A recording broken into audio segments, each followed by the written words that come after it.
এক সময়ে বাঁকুড়ার গ্রাম মানেই গাড়ি ভর্তি হাঁড়ি কলসি, রান্নার বাসন থেকে জলের কলসি, মাটির জিনিসেই চলতো সংসার। সময় বদলেছে, প্লাস্টিক স্টিলের ভিড়ে হারিয়ে গিয়েছে সেই ছবি। তবে মাটি হার মানেনি, নতুন সাজে ফিরে এসেছে টেরাকোটা।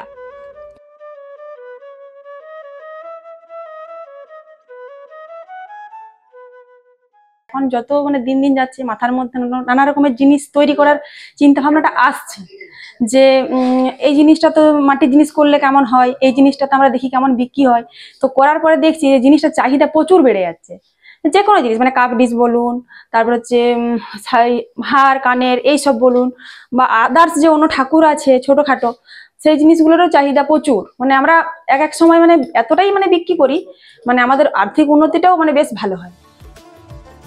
টেরাকোটার গ্রাম নামে পরিচিত বাঁকুড়ার পাঁচমুড়া। হাতি ঘোড়া দেওয়ালের সাজ, ঘর সাজানোর শিল্প, বিশ্বজোড়া খ্যাতি এই গ্রামের। এক সময়ে পাঁচমুড়ার ঘোড়া আন্তর্জাতিক স্তরেও নজর কেড়েছিল, আর এখন সেই শিল্পকে ঘিরেই চলছে নতুন গয়না তৈরির কাজ।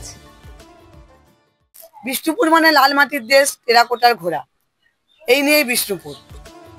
টেরাকোটার হার, কানের দুল, ব্যাক ক্লিপ, হাতের বালা সবই পাওয়া যাচ্ছে কুমোরপাড়ার দোকানে। পর্যটকদের কাছেই সবচেয়ে বেশি কদর এই গয়নার।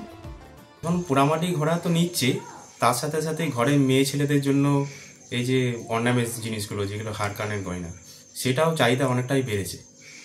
আর সেটা দেখে দেখে আরও যারা পাশাপাশি আছে তারাও এই হার কানের গয়না তৈরি করে, পোড়ামাটি জিনিস তৈরি করে, তারাও রুজি রোজগারের ব্যবস্থা হচ্ছে তাদেরও। কেমন চাহিদা, কেমন এগুলো? চাহিদা মোটামুটি ভালোই আছে, কেননা শীতের দিকে বাইরের থেকে সব টুরিস্টরা আসে, এখানে মন্দির দর্শন করতে আসে, তার সাথে সাথে এসব জিনিসগুলো নিয়ে যায়।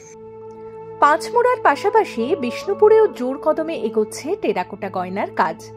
পোড়ামাটির হাট, শহরের দোকান, এমনকি কুরিয়ারের হাত ধরে অর্ডার পৌঁছে যাচ্ছে দূর দূরান্তে।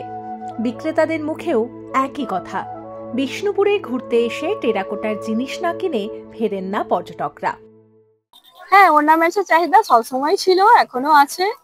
তো আমরা ভ্যারাইটি অর্নামেন্টস রেখেওছি, মাত্র 20 টাকা থেকে শুরু অর্নামেন্টস।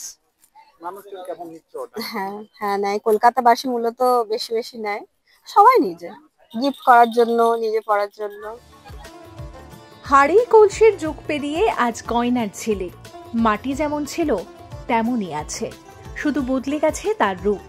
আর সেই রূপান্তরেই নতুন স্বপ্ন দেখছে বাঁকুড়ার কুমোরপাড়া।